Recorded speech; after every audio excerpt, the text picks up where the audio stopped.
শুভ সন্ধ্যা সকলকে। পশ্চিমবঙ্গ সরকার এবং রাজ্যের স্বরাষ্ট্র দপ্তরের পক্ষ থেকে, পুলিশ দপ্তরের পক্ষ থেকে আন্তরিক ধন্যবাদ জ্ঞাপন করি।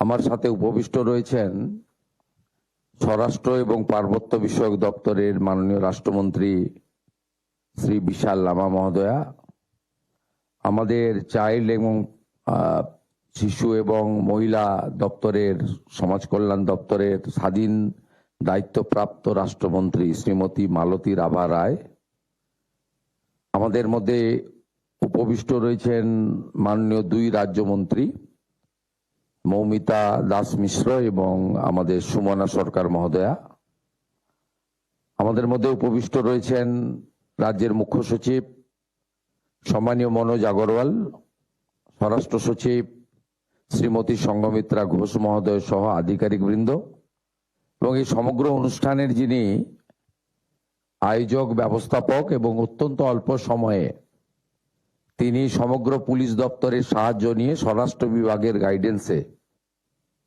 একটি সুন্দর অনুষ্ঠান, যা পশ্চিমবাংলার জনগণের ক্ষেত্রে এবং নারী নিরাপত্তার ক্ষেত্রে একটি অগ্রণী ভূমিকা পালন করবে, তার সার্থক রূপায়ণকারী আমাদের ডিজিপি সিদ্ধিনাথ গুপ্তা মহোদয়, এছাড়াও নগরপাল তথা আমাদের কলকাতা পুলিশের সিপি তিনি রয়েছেন এবং অন্যান্য সিনিয়র পুলিশ আধিকারিক বৃন্দ রয়েছেন।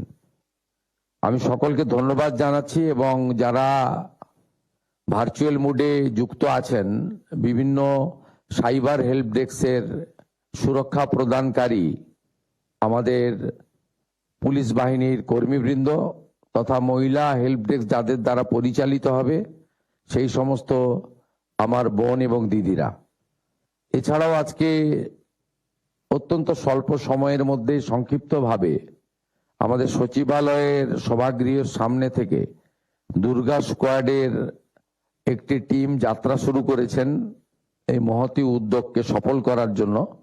সেই সমস্ত বোনেদেরকেও আমি আমার অন্তর থেকে স্বাগত জানাই, শুভেচ্ছা জানাই। প্রেস মিডিয়ার বন্ধুরা আছেন যারা আজকের এই অনুষ্ঠানটি পশ্চিমবাংলায় জনগণের কাছে পৌঁছে দেবেন এবং যে জনগণকে পরিষেবা দেওয়ার জন্যই আমাদের উদ্যোগ, আয়োজন, তারা প্রকৃতপক্ষে এই দুটি ব্যবস্থার মধ্য দিয়ে আমাদের পরিষেবা বা তাদের যে অধিকার সেটা তাদের সুনিশ্চিত হবে। আমি বিশেষভাবে আমাদের সাইবার হেল্প ডেস্ক নিয়ে বলতে চাই যে এটা একটি মহামারীর আকার ধারণ করেছে। কার্যত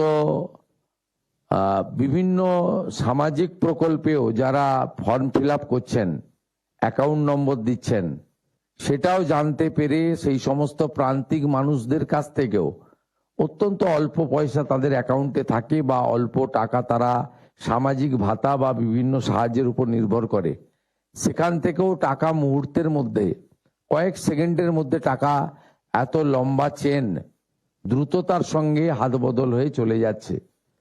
এবং আমি প্রতি সপ্তাহে জনতার দরবার করি, কিছু মানুষের সঙ্গে আমার দেখা হয়। প্রত্যেকবার জনতার দরবারে আমার কাছে বয়স্ক মানুষরা, অশীতিপুর মানুষরা তারা আসেন হাতে লাঠি নিয়ে, কাঁপতে কাঁপতে আসেন যে আমার সঞ্চিত সমস্ত কিছু আমি রিটায়ারমেন্ট করার পরে প্রভিডেন্ট ফান্ড, গ্র্যাচুইটি সব রেখেছিলাম আমার নাতনিকে ডাক্তার পড়াবো বলে, আমার বাড়ির একটি ঘর করার জন্য ছেলের জন্য, বা তাদের যে পরিকল্পনা, ভবিষ্যতের স্বপ্ন, সব চুরমার হয়ে যাচ্ছে। এটি নিয়ে ভারত সরকার, ভারতের স্বরাষ্ট্র দপ্তর ভাবছেন। অনেক আধুনিক ব্যবস্থা তৈরি হয়েছে এবং এর জন্য ভারত সরকার এবং রাজ্য সরকারের দুটি স্বরাষ্ট্র দপ্তর এবং বিভিন্ন রাজ্যের পুলিশের মধ্যে নিবিড় সমন্বয়ের দরকার রয়েছে। তাই এই সাইবার হেল্প ডেস্কের সূচনা, এবং আমি আশা করব আমাদের যারা এই সংক্রান্ত দায়িত্বে রয়েছেন, আমাদের ডিজি লেভেলে বা এডিজি লেভেলের আধিকারিকরা, তারা এদেরকে প্রশিক্ষিত করবেন। এটি একটি অত্যন্ত সূক্ষ্ম বিষয়, তাতে প্রশিক্ষিত না হলে জেনারেল নলেজের উপরে কিন্তু একে মোকাবিলা করা খুব মুশকিল। সেক্ষেত্রে সরকার সমস্ত রকম ভাবে পরিকাঠামো, আধুনিক যন্ত্রপাতি, যোগাযোগের সমন্বয় সাধন এবং অন্যান্য যা ম্যান পাওয়ার তো একটা বড় জিনিস, হিউম্যান রিসোর্স, এগুলোতে বর্তমান সরকার সেই ধরনের সহযোগিতা করবে, এই প্রতিশ্রুতি আমি দিতে পারি। এবং আমাদের সরকারের পক্ষ থেকেও চিন্তা ভাবনা রয়েছে যে রাজ্য স্তরে সাইবারকে, যেমন বিভিন্ন বিভিন্ন দপ্তরের উচ্চ পদের আধিকারিকরা রয়েছেন, এডিজি লেভেলের, আইজি লেভেলের, সাইবারের ক্ষেত্রেও আমরা এই ধরনের সিনিয়র আধিকারিককে এক্সক্লুসিভলি দিতে চলেছি, যিনি পুরো রাজ্যের cyber help desk, cyber police station এবং এই সংক্রান্ত যে বিষয়গুলো রয়েছে সেটা করবেন। ভারত সরকারের স্বরাষ্ট্র দপ্তরের সঙ্গে সমন্বয় রেখে এই কাজটা করবেন, এই উদ্যোগও আমরা গ্রহণ করেছি।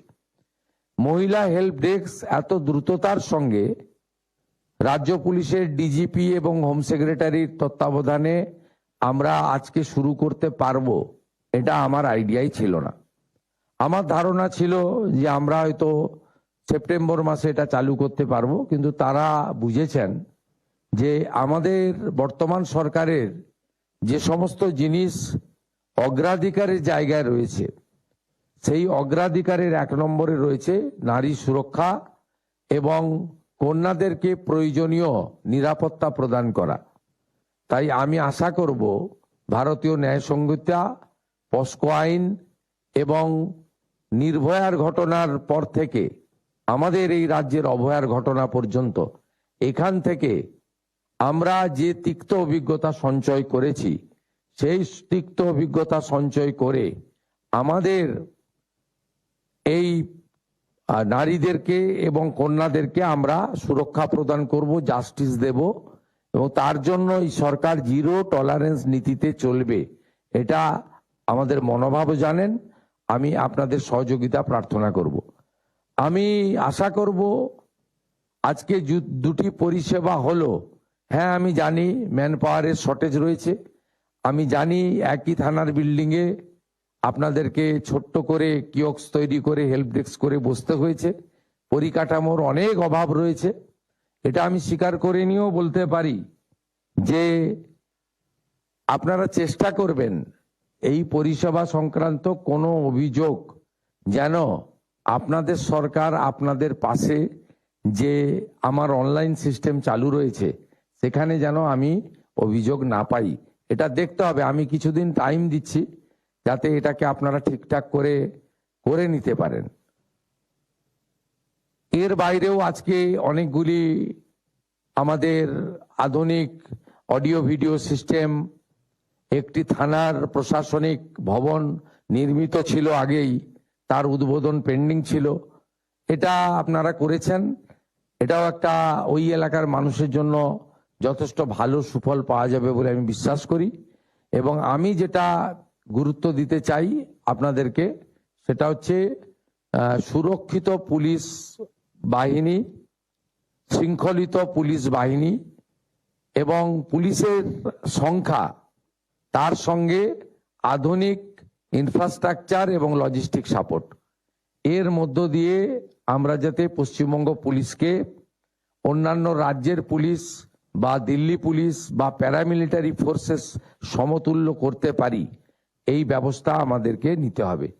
এবং পুলিশের যে বহুমুখী দায়িত্ব কর্তব্য রয়েছে, সে দায়িত্ব কর্তব্য তারা পালন করুন, এটাও আমি চাইব।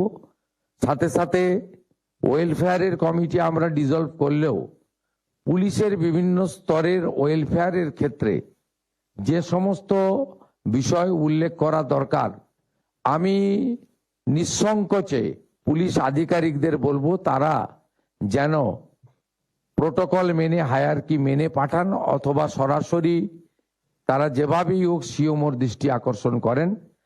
আমরা সবসময় মনে করি পুলিশদেরকে সুরক্ষিত রাখা, কাজ করার মুক্ত পরিবেশ তৈরি করে দেওয়া এবং তারা যেভাবে অনুশাসিত, শৃঙ্খলিত একটি সংগঠিত সংগঠন সরকারের, সেই সংগঠনকে মর্যাদা এবং সম্মানের সঙ্গে নিরাপত্তা দিয়ে প্রয়োজনীয় ব্যবস্থা নিয়ে তাদেরকে এগিয়ে নেওয়া দরকার বলে আমি মনে করি।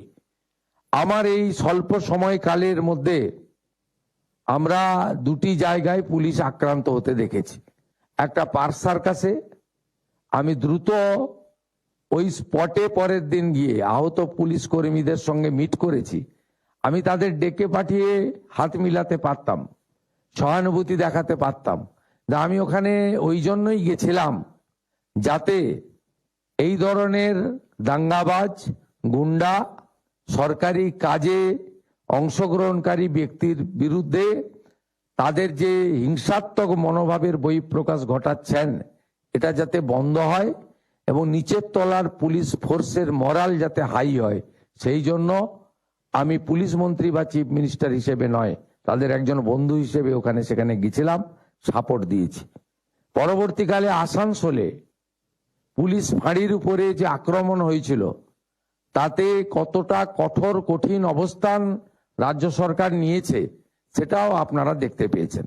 কয়েকদিন আগে বিধানসভায় গুন্ডা দমন, প্রিভেন্টিং অ্যারেস্ট এবং সম্পত্তি বাজেয়াপ্ত করে ক্ষতিপূরণ আদায়ের ক্ষেত্রে আমি মনে করি যে এক্ষেত্রে পুলিশেরও অনেকটা কাজ করার পরিবেশ এবং আমাদের যে day to day law and অর্ডারের প্রবলেম হয় সেগুলোর ক্ষেত্রে অনেক সংখ্যা কমবে। আমি শুধু আপনাদের কাছে একটা কথাই বলবো যে কোনো কিছু অভিযোগ এলে লুকানোর দরকার নেই, নথিভুক্ত করুন, এফআইআর করুন, তাকে সঠিকভাবে মোকাবিলা করুন এবং ভারত সরকারের স্বরাষ্ট্র দপ্তর যে ধরনের তথ্য বিভিন্ন ক্রাইমের ক্ষেত্রে, বিশেষ করে মহিলা সংক্রান্ত, শিশু সংক্রান্ত যে সমস্ত অভিযোগের ক্ষেত্রে ডাটা বা তথ্য চায়, বিগত দিনে যেটা আমাদের সরকার পাঠায়নি, সেইটা যাতে আমরা কোনোভাবে একটা সংখ্যাও কম না পাঠাই। কারণ আমরা যদি জানতে পারি আমাদের রাজ্যে কোন ধরনের ব্যাধিতে আমরা আক্রান্ত হচ্ছি, কোন ধরনের ব্যাধি বেশি করে হচ্ছে, তাহলে আমরা সঠিক চিকিৎসার ব্যবস্থা করব। সেই ব্যাধিকে আড়াল করলে ব্যাধি বাড়বে এবং একদিন সেই ব্যাধি যখন সামনে আসবে তখন সামলানোর মতো সুযোগ এবং সময় কোনোটাই আপনাদের হাতে থাকবে না। তাই পুলিশের যে সিস্টেম রয়েছে কাজ করার, তাতে অনেকগুলি সিস্টেম রয়েছে। কিছু কিছু ক্ষেত্রে আপনি নিশ্চিন্তে থাকুন, অনেকগুলি ক্ষেত্রেই বলবো কোনো রকম হস্তক্ষেপ হবে না। আমি আগেও বলেছি, সিনিয়রিটি মেনটেন করা, হায়ারকি মেনটেন করা, আপনাদের যার যার দায়িত্ব সেই দায়িত্ব পালন করা, কাজ করার পরিবেশ দেওয়া এবং এমন কিছু বিষয় থাকে যেখানে অন স্পট আপনাকে সিদ্ধান্ত নিতে হয়, সেই সিদ্ধান্ত নেওয়ার ক্ষেত্রে আপনার অধিকার এবং স্বাধীনতা ফিরিয়ে দিয়ে আমাদের এই রাজ্যের পুলিশের যে সুনাম ছিল বিগত দিনে, সেই সুনামকে আবার পুনর্বার প্রতিষ্ঠিত করে আধুনিক পরিষেবা প্রদানের মাধ্যমে আমাদের এই রাজ্যের জনগণকে আমরা সুরক্ষিত করব। ভারতীয় ন্যায় সংহিতা অনুযায়ী তাদেরকে আইনি সুরক্ষা এবং পরিষেবা দেব এবং একটি সংগঠিত ডিসিপ্লিন পুলিশ পরিবার হিসেবে আমরা এগিয়ে যাব। আমি বিশেষভাবে কলকাতা পুলিশকে ধন্যবাদ জানাবো।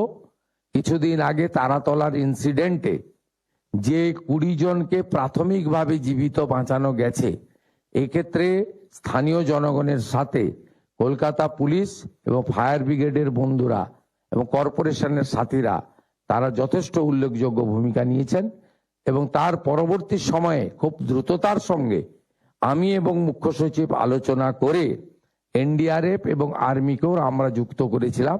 এর ফলে গত কয়েক বছরে কলকাতাতে যে বড় বড় কয়েকটা দুর্ঘটনা ঘটেছে, অর্থাৎ পোস্তা ব্রিজের দুর্ঘটনা, মাঝেরহাট ব্রিজের দুর্ঘটনা অথবা গার্ডেন রিচে অবৈধ নির্মাণ কোলাপস হওয়া, সেই জায়গায় আমরা বিগত ইতিহাসে দেখেছি একজনকেও জীবিত উদ্ধার করা যায়নি।